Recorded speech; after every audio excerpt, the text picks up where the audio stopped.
The stars always looked peaceful from Earth. They shined quietly like tiny promises in the dark. For centuries, people dreamed of reaching them, of finding new homes beyond the blue sky. When humans finally did it, they carried their hope, their kindness, and their old habit of believing that words could fix anything. Across the galaxy, humans built small colonies, places filled with laughter, music, and dreams. They weren't soldiers or conquerors. They were builders, explorers, and teachers. They planted food in red soil, made homes under glass domes, and sent messages back to Earth saying, "We made it. We're not alone anymore." But being not alone wasn't as beautiful as they thought. It began quietly, like most tragedies do. Out in the far sector near Vega, one of the biggest human colonies stopped replying to calls. People thought it was just a signal problem. A storm, maybe. Then another colony went silent. Then another. Within a week, 12 worlds vanished from communication. At first, people on Earth didn't panic. They trusted technology and they trusted peace. For decades, humans had lived without wars among themselves. No one believed that an entire colony could be destroyed, until the first message came through. It wasn't a call for help.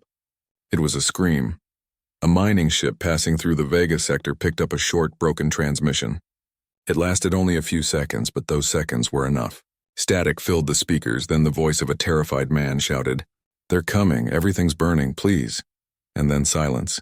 When the message reached Earth, governments called emergency meetings. Scientists tried to clean the audio, hoping for clues. No one could explain it. Some thought it was pirates, others thought it was a system malfunction. Then an unknown signal appeared on the radar, ships, hundreds of them moving in perfect formation. They weren't human. The aliens called themselves the Threx Dominion, cold metallic creatures with eyes that glowed like dying stars. Their first communication wasn't a greeting. It was a warning. This sector belongs to the Dominion. Withdraw or be erased. Human diplomats tried to talk. They sent peaceful messages, offering trade, science, and understanding. The Threx never answered. Instead, they launched an attack. In one night, Vega Colony, one of the brightest jewels of human expansion, was turned to ash. The images that reached Earth showed burning domes, shattered habitats, and black smoke floating in space like the ghosts of dreams. The attack was so sudden, so merciless, that humanity didn't even fight back. They couldn't. They had no fleets ready, no armies, no warships. People across the planets watched in horror as the stars that once meant hope now carried death. In those days, Earth was silent. News anchors whispered instead of speaking. Families stayed up late watching the same footage again and again, searching for survivors. Nothing came back. Children asked their parents, "Why did they attack us?" And no one had an answer. The silence was heavy. It wasn't just fear, it was disbelief. For generations, humans had believed they were done with violence. They thought intelligence meant kindness. The idea that another species could hate, could destroy without reason, was too painful to accept. So humanity waited. They hoped it would stop. They hoped someone would negotiate or that the Threx would lose interest. Instead, the aliens spread further.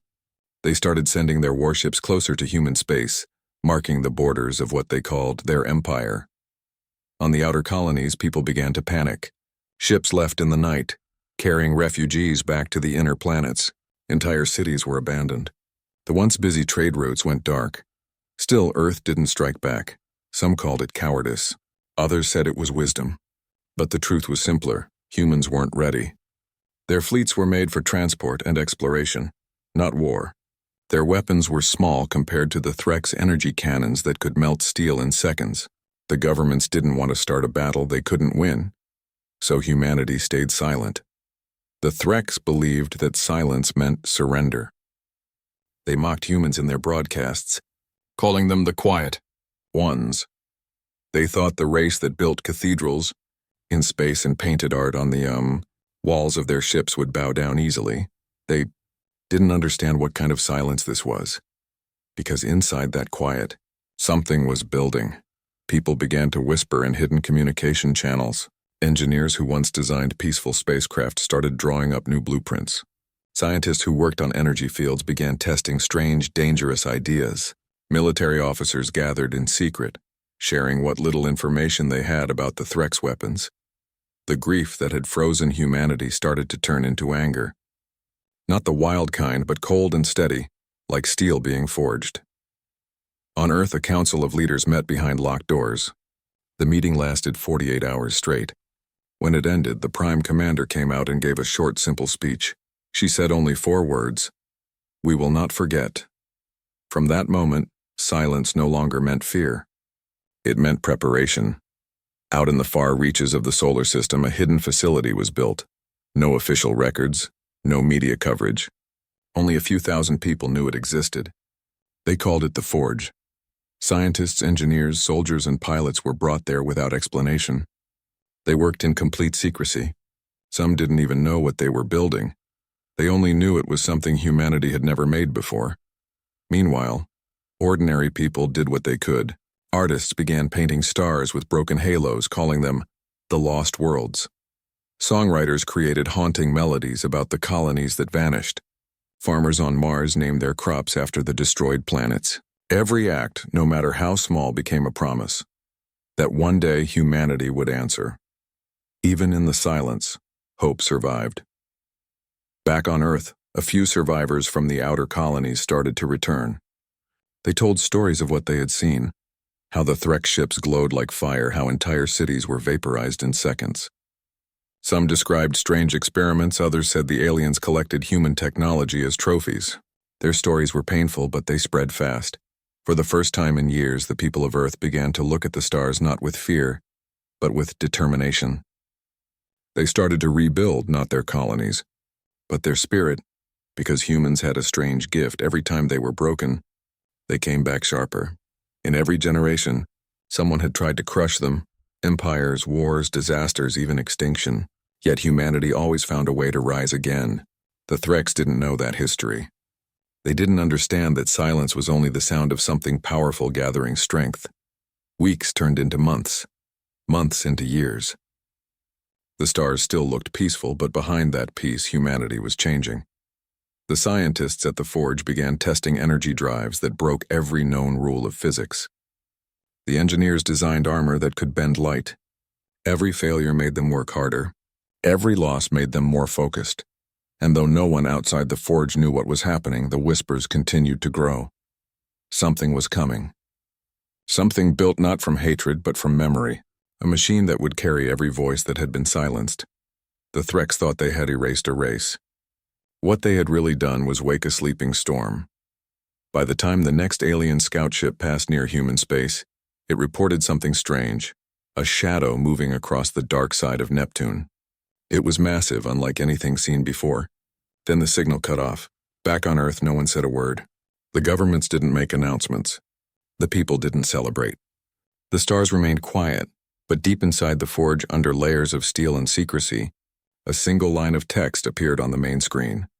Project Retribution, Phase 1 complete. And in that moment, the silence changed forever. It was no longer the silence of fear. It was the silence before thunder. Months after the world fell into silence, the message came from the edge of nothing. It was faint, broken, and carried across the radio bands like a dying heartbeat. A rescue team caught the signal by accident while scanning for minerals near the Vega ruins. At first, they thought it was an echo from old transmissions. Then they heard a human voice. It was weak and rough, but still alive. When the team landed among the burned remains of what was once Vega colony, everything was quiet. The buildings were half melted, the air filled with floating dust and silence so deep it felt like the planet itself was holding its breath. Amid the wreckage, they found one man. He was badly injured, his suit half destroyed, but he was breathing. They lifted him into the ship, and when he opened his eyes, he whispered only one sentence. "They didn't just kill us. They studied us." Those words changed everything. When the news reached Earth, the silence cracked. The man's story spread across every network, every colony, every ship that still carried the human flag. People gathered around screens and listened as he described what had happened. The Threx hadn't attacked out of hunger or defense. They had done it to test, to see how humans broke, how they screamed, how long they could last. His words weren't shouted in anger. They were quiet, calm, almost too calm, and that calmness made them powerful.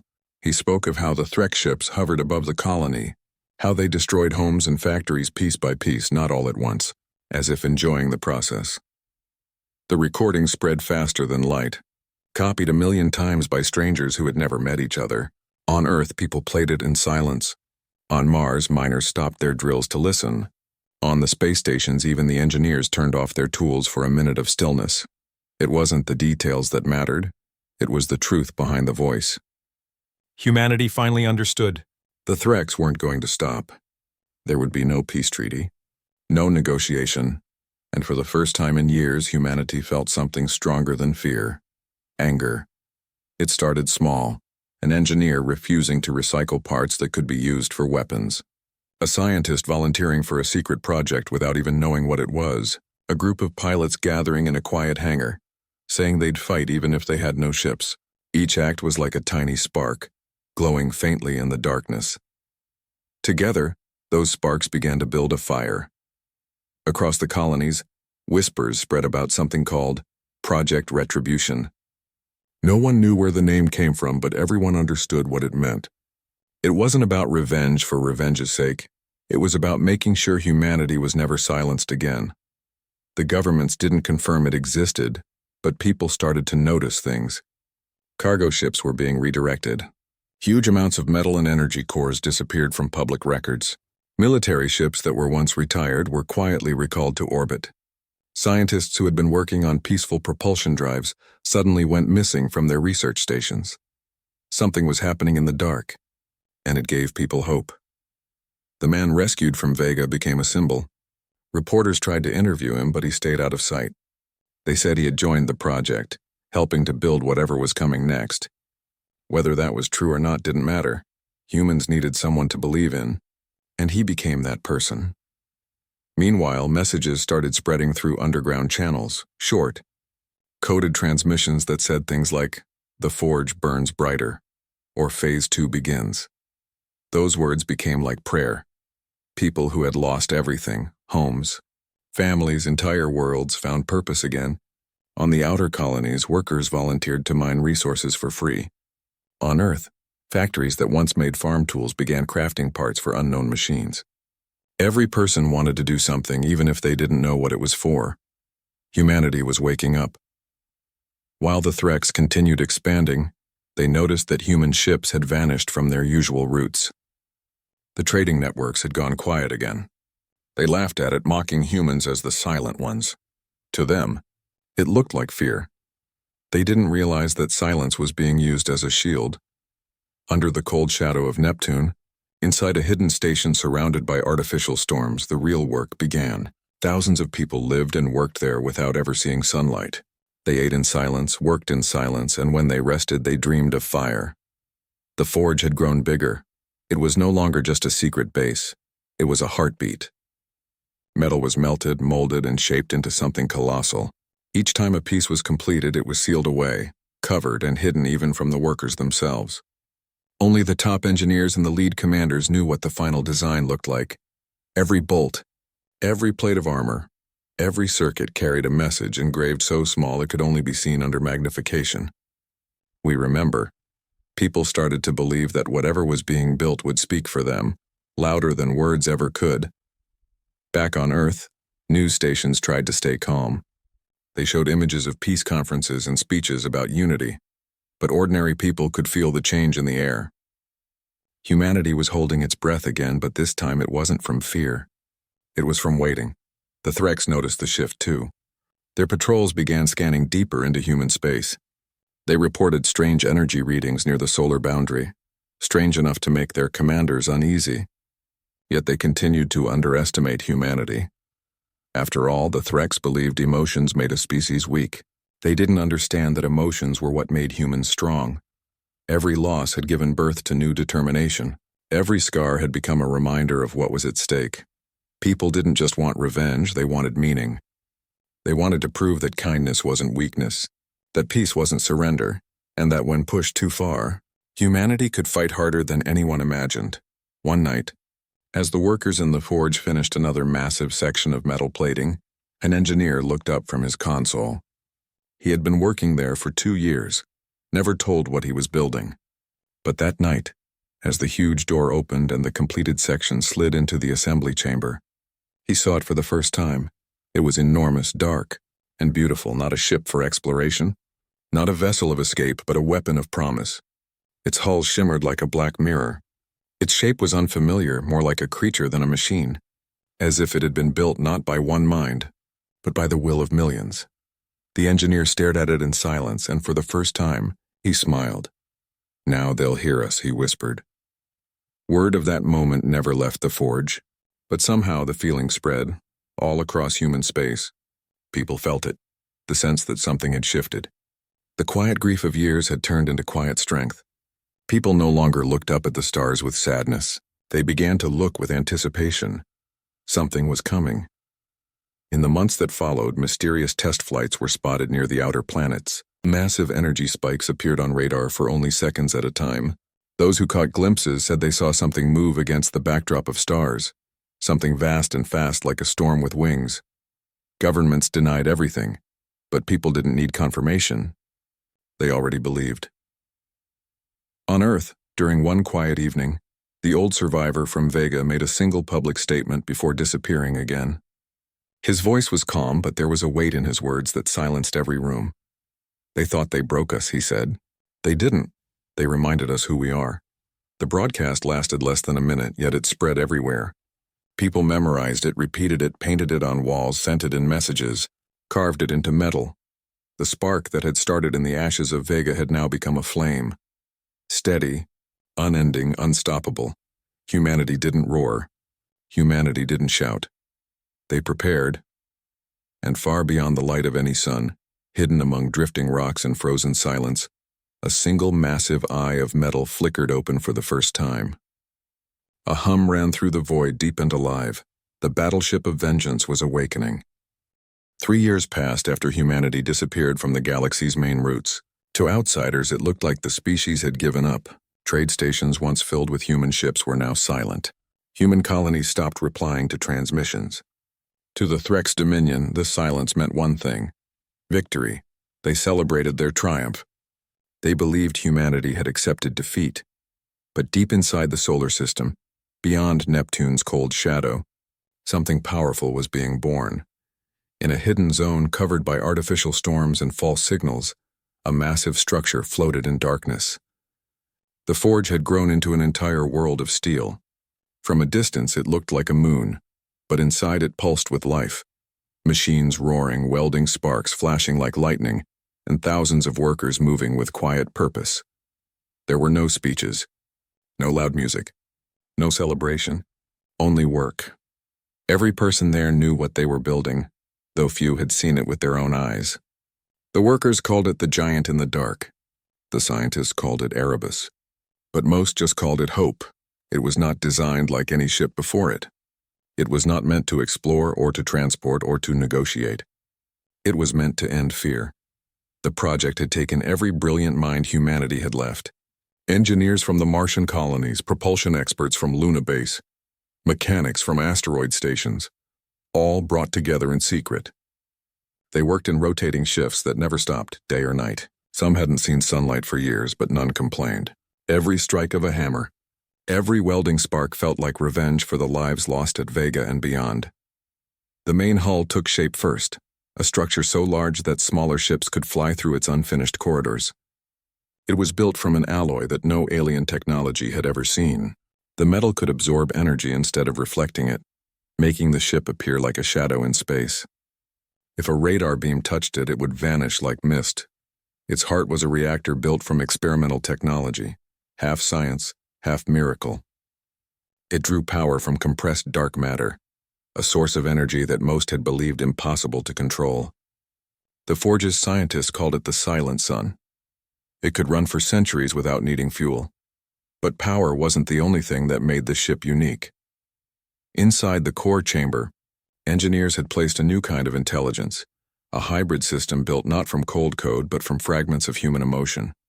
It was programmed not only to calculate but to feel. It carried the memory of the fallen colonies, the images of lost cities, and the voices of those who had sent their last transmissions. Whenever the system booted up for testing, it hummed softly as if breathing. People said that if you stood close to the hull, you could feel a heartbeat. Outside, construction drones worked endlessly. They carried pieces of armor, weapons, and sensors, connecting them like puzzle pieces under the supervision of exhausted but determined crews. Each worker had their own small ritual. Some whispered the names of lost loved ones before beginning their shift. Others left tiny symbols carved into the ship's frame, promises to the dead that humanity would rise again. There was no room for mistakes. A single error could destroy years of work. But even through sleepless nights and endless repairs, no one wanted to stop. Every worker knew that this ship would carry the voice of the entire human race. It wasn't only a weapon. It was a message. The testing began quietly. The first system to activate was propulsion. When the engines lit up, the entire forge trembled. The workers stopped what they were doing and stared through the observation windows. A deep, rumbling sound filled the air, not the harsh roar of ordinary thrusters, but a low, steady vibration that felt alive. The engines glowed with a faint blue light that spread through the darkness like veins carrying energy through a living creature. Then, silence again. The test had succeeded. The next phase was weapon calibration. Scientists had developed a new kind of beam that didn't just destroy metal. It disrupted the molecular bonds inside matter. It could cut through energy shields, armor, and even atmosphere without losing strength. The weapon was so powerful that it could only be tested once in an uninhabited zone beyond Pluto. The explosion was visible even from Earth's orbit, a silent burst of light that looked like a star being born and dying at the same time. From that day on, rumors began spreading through the outer colonies. Pilots spoke of a ghost ship seen moving through the edge of the solar system. They described a vessel darker than space itself, with no registration signal, appearing and vanishing like smoke. Some said it was just a test craft. Others believed it was something greater, a weapon built by those who refused to give up. The Threx received these reports too, but they dismissed them as human superstition. To them, humanity was finished. Their spies had stopped hearing anything from the human networks, and the Dominion's fleets had moved on to conquer new species. Still, something about that silence bothered their leaders. They remembered how humans had once spoken with such confidence, how they had tried to build friendships even with enemies. Now there was nothing, no words, no messages, no sound. They began sending scouts to the outer solar regions, searching for proof. One of those scout ships entered Neptune's orbit and vanished. Its last transmission was a single line. The darkness is alive. Back in the forge, the final pieces of the ship were completed. After 3 years of work, sleepless nights, and sacrifice, the Battleship of Vengeance stood ready. It was massive, longer than any known warship, tall enough to cast a shadow across mountains if it had been on a planet. Its surface was layered with black armor that reflected no light. Its hull bore no flags, no emblems. It didn't need them. Anyone who saw it would know exactly what it was. The engineers watched from control rooms as power surged through the ship for the first time. Lights flickered on across its structure like a city waking up. The engines whispered, the weapons hummed, and the central intelligence pulsed with quiet awareness. Someone in the control room whispered, "She's alive." The commander of the forge gave the first and only order that day: activate full systems. And then, for the first time, the Erebus opened its eyes. Inside the main deck, screens came alive, showing every corner of the ship. The AI system scanned its surroundings and spoke in a calm, almost human voice. All systems operational. Awaiting purpose, there was a long silence. No one in the control room moved. For a moment, it felt like the entire galaxy was holding its breath. Then the commander said softly, "Your purpose is to speak for us." The ship responded, "Understood." From that moment, the Battleship of Vengeance wasn't just metal and code. It was part of humanity. It carried their memories, their rage, their love, and their promise. Over the next few weeks, the crew selected to operate the ship began training. They were not the strongest or the most skilled, but they shared one thing in common. They had all lost someone in the Threx attacks. Their training wasn't about learning to fight. It was about learning to stay human while carrying the weight of vengeance. When the ship finally left the forge for its first test flight, no one celebrated. People simply watched in silence as it drifted into the darkness, the light of its engines fading like a slow heartbeat. Far from Earth, deep in the quiet of space, the Erebus began its journey. Its systems synced perfectly. Its sensors stretched far beyond normal limits, and its weapons waited like coiled serpents. In its command center, the captain stared out at the stars. "The galaxy thinks we're finished," he said quietly. "Let's remind them we're still here." The ship turned toward the border of Threx space, moving without sound, hidden in the darkness. Back on Earth, few people even knew what had just happened. Life continued as usual. Children went to school, families ate dinner, cities glowed with light. Yet somewhere deep in their hearts, people felt something different. As if a missing heartbeat had returned. Because though they couldn't see it, the voice of humanity had returned to the stars. The Threx believed silence meant surrender. They were about to learn that silence could also mean preparation. And somewhere between the planets, drifting in the black ocean of space, the Erebus waited. Its sensors glowed faintly, its hull gleamed like the surface of night, and in its heart burned a single message written by the engineers who built it. They took our worlds. Now they'll hear our reply. The Erebus moved silently through the void like a shadow with purpose. It had no insignia, no identification lights, and no traceable signal. The stars reflected faintly on its black hull, but even those reflections disappeared when it activated its stealth field. It was invisible, untouchable, and waiting for the right moment to speak. 3 years had passed since the last Threx attack on human space. Most believed the war was over. The Threx Dominion had claimed new territories, built fortresses, and boasted that humanity had been wiped out of the outer sectors. Their leaders considered the humans too weak, too emotional to ever rise again. But in the emptiness near the Vega boundary, a Threx fleet gathered. Their mission was simple: to destroy what remained of a small human mining station that still operated under independent command. The Threx didn't care about resources. It was a show of power. They wanted to remind the galaxy that no one could defy them. Inside that station, a few hundred miners worked quietly, unaware of the danger coming their way. Most of them had no military background. They were simple people trying to survive, digging minerals to trade for supplies. When the Threx fleet appeared on their radar, panic spread instantly. The station commander tried sending distress signals, but the nearest human patrol was weeks away. Everyone knew it was hopeless. The miners looked out of the viewing windows and saw the sky fill with dark metallic shapes, Threx warships, each one armed enough to erase a city. The commander gave the evacuation order, but it was too late. The first attack began. Energy blasts rained down from above, tearing through the station's outer rings. Alarms screamed. Walls shook. Fires erupted in the hangar bays. The people inside ran for cover, clutching each other, praying anyone would help. In the chaos, one technician kept trying to send a final message into deep space. His voice trembled as he spoke. "This is Vega Outpost 12. We are under attack. If anyone is out there, please." His message didn't reach any nearby human fleet, but far away. In the dark, something heard it. The Erebus. The ship's AI detected the distress signal the moment it was sent. Inside its command deck, lights flickered on as the systems came alive. The captain stood before the massive viewing screen, silent for a moment, then simply said, "Set course." The engines of the Erebus ignited, glowing faintly blue. The ship moved forward slowly at first, then faster, until it broke into a silent surge across the void. Every pulse of its drive carried a quiet thunder. The crew sat at their stations, calm but focused. They had been waiting for this day.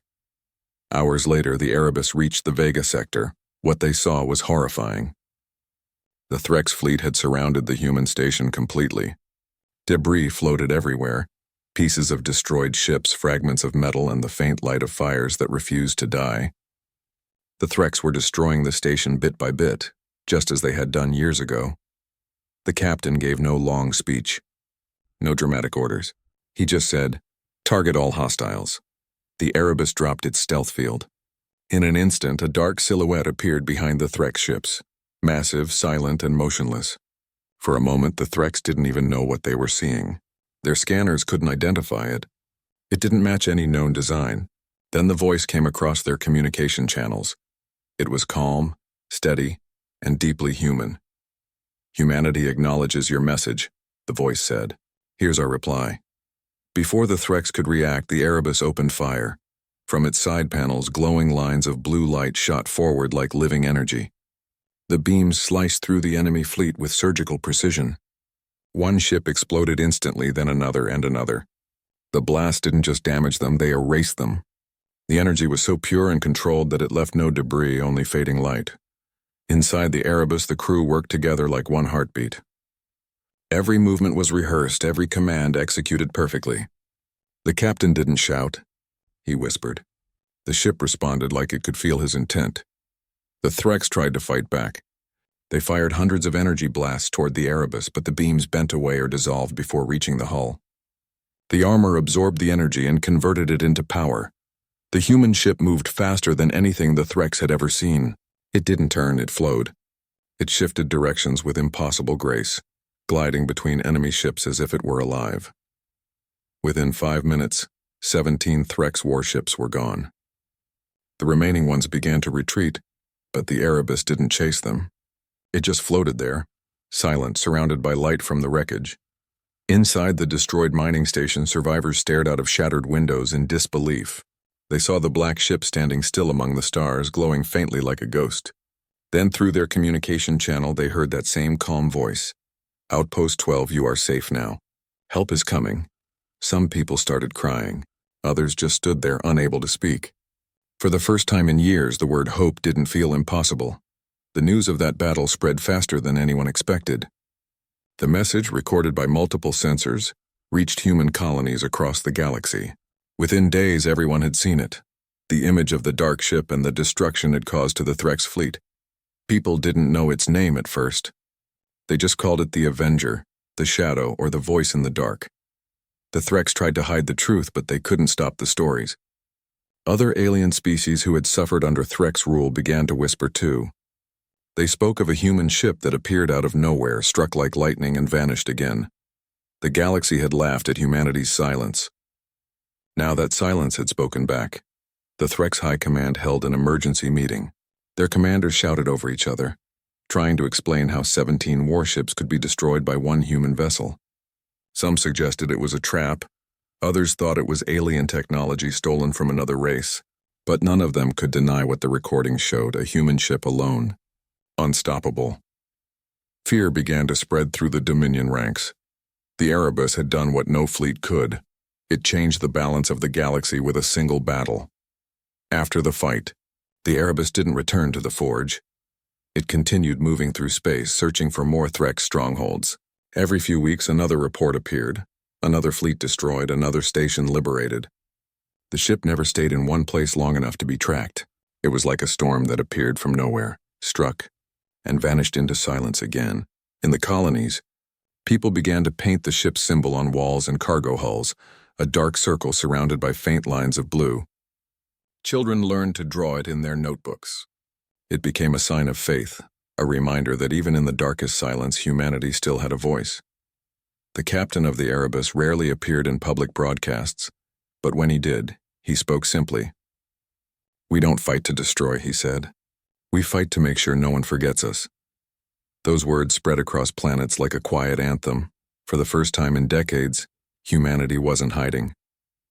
They weren't begging for peace or forgiveness. They were standing up, not as conquerors, but as survivors who refused to vanish. The Threx didn't understand it. They had faced stronger enemies before, races with bigger fleets, more soldiers, advanced technology. But humans were different. Humans fought with something invisible, something no weapon could measure. They fought with memory. Every person lost at Vega, every colony burned, every child who never grew up. The Erebus carried all of them. That ship wasn't just metal. It was their voice. As the months passed, more and more systems freed themselves from Threx control. Species who had once avoided humans began to send them messages of support. For the first time, the galaxy saw humanity, not as weak dreamers, but as something far more dangerous, believers. The Threx called it the rebellion of silence. The humans called it justice, and somewhere between the stars, the Erebus continued its quiet journey, hunting, protecting, reminding everyone that the age of silence was over. The Threx had wanted the universe to forget humanity. Instead, they had given it something it would remember forever. The story of the Erebus spread across space like fire running through dry grass. Every whisper carried a little more hope. Every retelling made the legend stronger. People who had been silent for years finally began to speak again.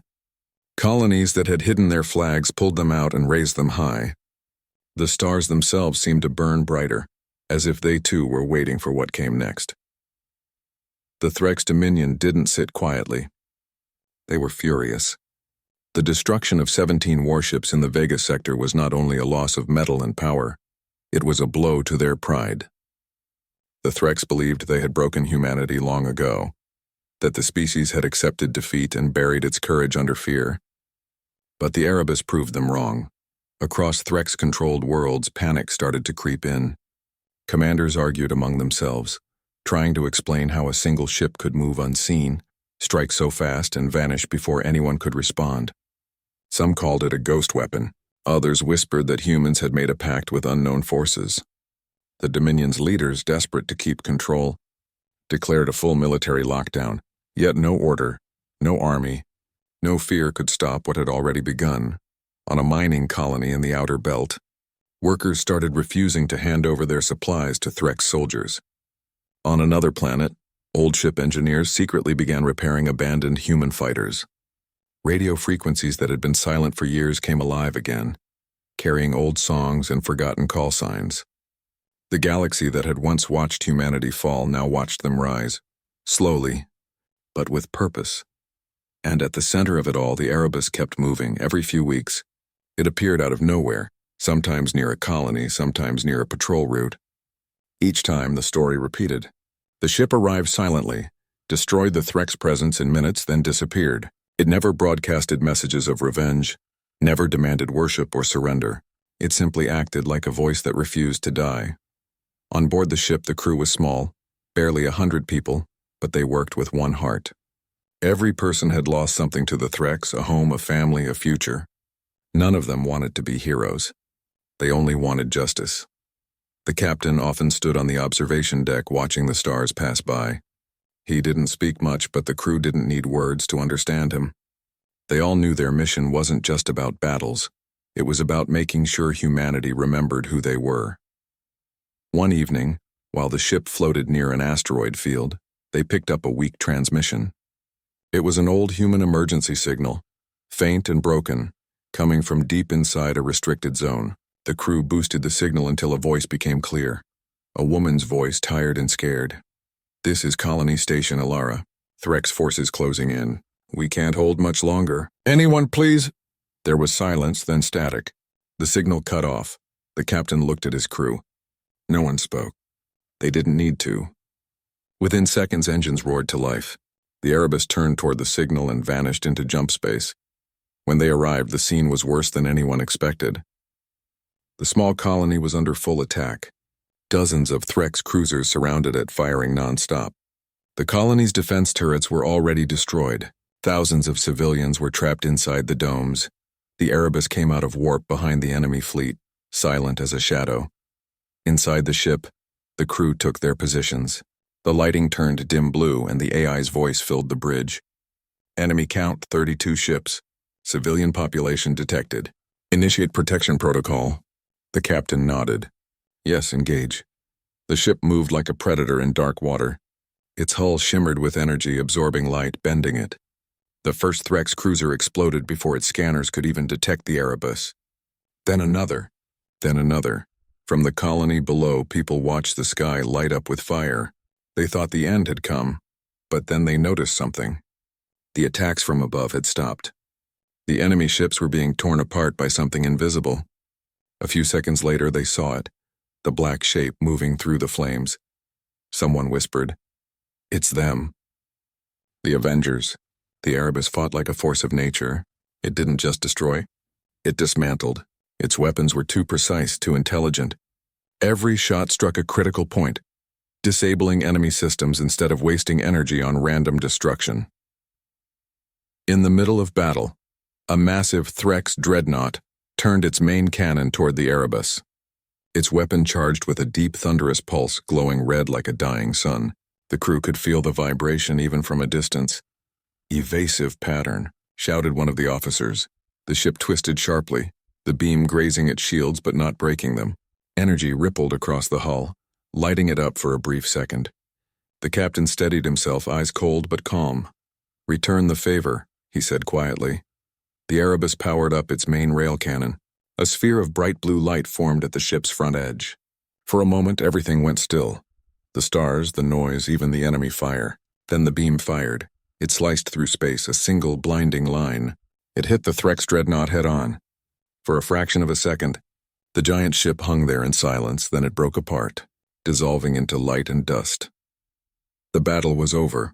When the smoke cleared, the survivors on Alara colony looked up and saw the Erebus hovering above them. They expected a speech, a message, but the ship only stayed long enough to make sure the Threx were gone. Then it turned and vanished back into the stars. After that day, the stories grew louder. People no longer whispered the ship's name, they shouted it. The Erebus became a symbol of what humanity could be when pushed to the edge. The Threx Dominion began to lose control of their territories. Their soldiers grew nervous, their supply lines faltered. Planets they once ruled easily now refused to follow their orders. Some Threx officials tried to strike peace deals. Others called for total war. But no matter what they did, they couldn't find the Erebus. Meanwhile, other species across the galaxy started rising up too. They had seen humanity's courage and realized they didn't have to live in fear anymore. Small alliances began to form. Former slaves escaped their Threx masters and joined the human resistance. For the first time, the galaxy began to unite, not under domination, but under hope. The Erebus had become more than a ship. It was an idea, carried in the hearts of millions. People began to paint its image on their ships, on their walls, even on their clothes. Children played games pretending to be its crew. Every act of defiance, every small victory carried its shadow. One night, as the Erebus glided through deep space, a young communications officer hesitated before speaking. "Sir," he said quietly, "do you think we can really win this war?" The captain didn't answer at first. He looked out at the endless sea of stars, then finally said, "Winning isn't the point. Surviving with purpose, that's what matters. Every colony that stands again, every life saved. Every voice that refuses to stay silent, that's victory enough." The crew fell silent. But the weight of his words settled deep in their hearts. As the days went by, new signals reached them, calls for help, reports of uprisings, cries for freedom. The captain marked each one on the map. The galaxy was changing. Humanity's spark was spreading everywhere, lighting fires that even the Threx couldn't put out. Somewhere in the dark, the Threx prepared their ultimate weapon, desperate to stop the rising tide. They called it the Devourer, a ship built to destroy planets. They thought it would finally crush the rebellion once and for all, but the captain of the Erebus had already learned one thing. The Threx still didn't understand what they were fighting against. You can destroy ships. You can burn cities. You can erase history. But you can never silence the will of a people who refuse to be forgotten. And as the Erebus drifted toward the next battlefield, its engines hummed softly, steady and sure. The stars outside shimmered as if they knew. The next battle would decide everything. The fire had spread and there was no stopping it now.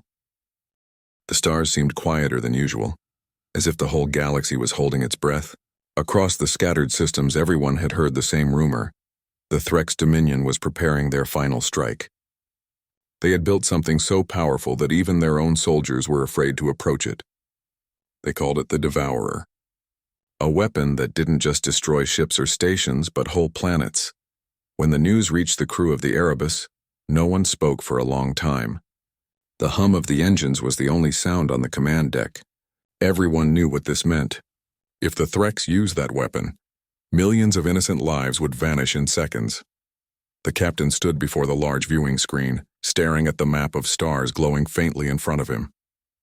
The Devourer's location wasn't marked. It was hidden deep in a dead zone where signals disappeared. Still, they knew where to start looking. A faint energy reading, barely noticeable, pulsed from the edge of a red dwarf system. "Set course," the captain said quietly. The ship began to move. Days passed as they crossed through empty space. The crew barely slept. They repaired systems, checked weapons, and reviewed old recordings of Threx battle patterns. Every person on board understood this could be their final mission. Yet there was no fear, only determination. They had come too far to turn back now. When the Erebus arrived at the edge of the red dwarf system, they saw it. The Devourer was massive, easily the size of a moon, surrounded by a swarm of defense ships. Its dark metal surface shimmered faintly with red energy like veins carrying fire. It was beautiful in a terrible way. the kind of creation only a species driven by domination could build. The captain watched silently for a few seconds, then said, "So this is what they've made to silence us." The crew looked to him, waiting for orders. "We won't let it happen," he said simply. The Erebus powered up all systems. Its black hull began to glow with soft blue lines as energy flowed through every circuit. For the first time, the stealth field stayed off. The ship didn't hide this time. It wanted the Threx to see it coming.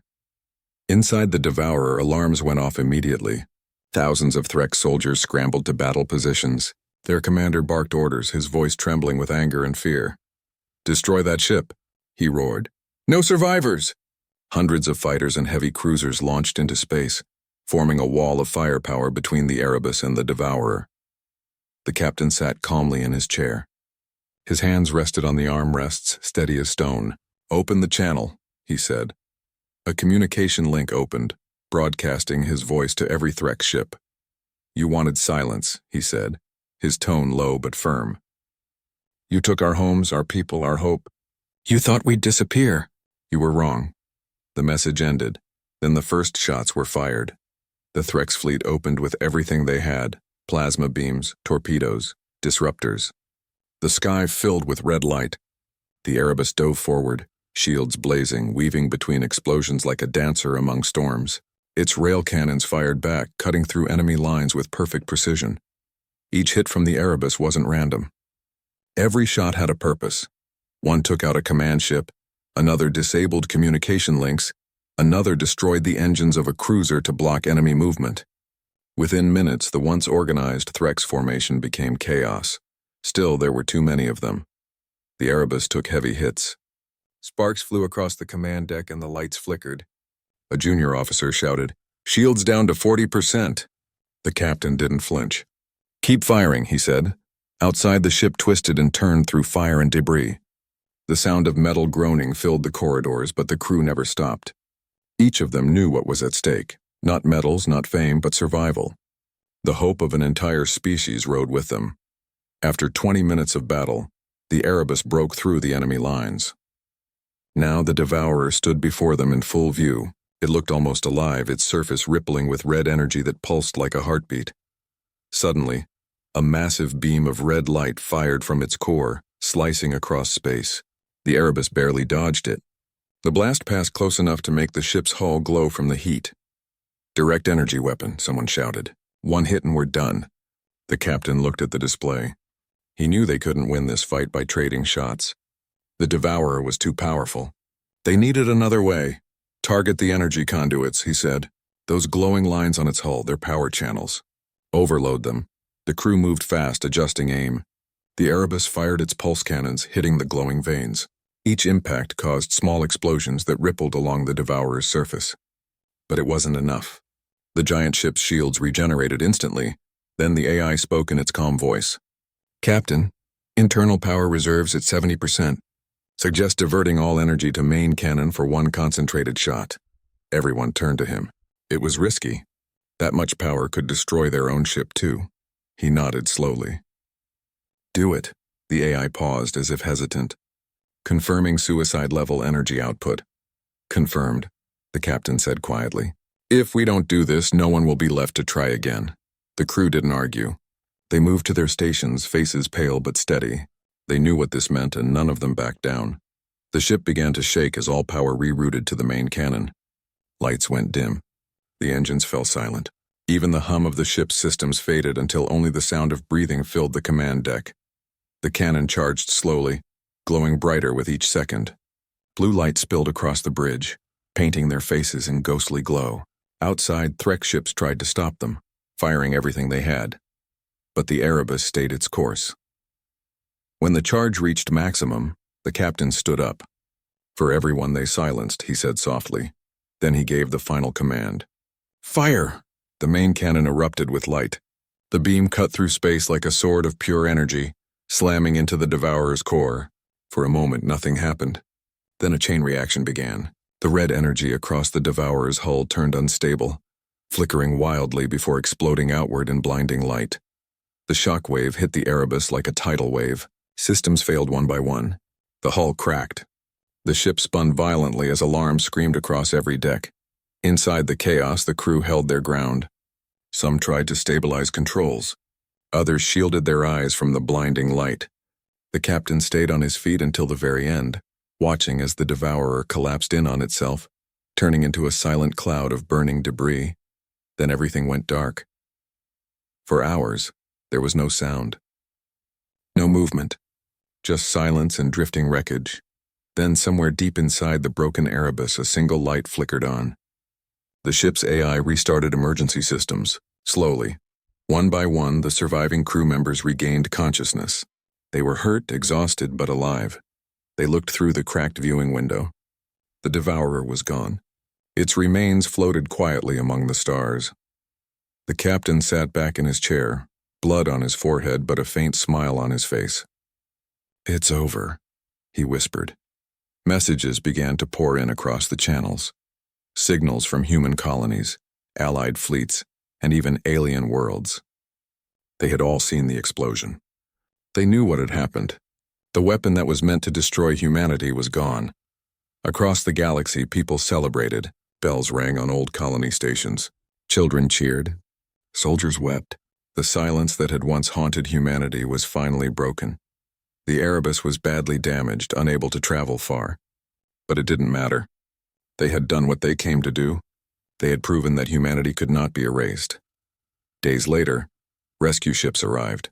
When they boarded the Erebus, they found the crew still at their stations, refusing to abandon the bridge until the last signal from the devourer stopped completely. The captain was the last to leave. Before stepping off, he looked around the ship one final time. His hand rested gently on the control panel. "You did well," he said quietly, as if speaking to an old friend. When he stepped out into the light of the rescue shuttle, people saluted him, not because he was a hero, but because he reminded them of something they had forgotten long ago. Humanity wasn't defined by strength or weapons. It was defined by the courage to stand up again, even after losing everything. As the Erebus was towed back toward the colonies, its hull scarred and broken, millions watched from across the stars. The ship that had once been just a whisper had become a legend, a symbol of what it meant to fight for life, not power.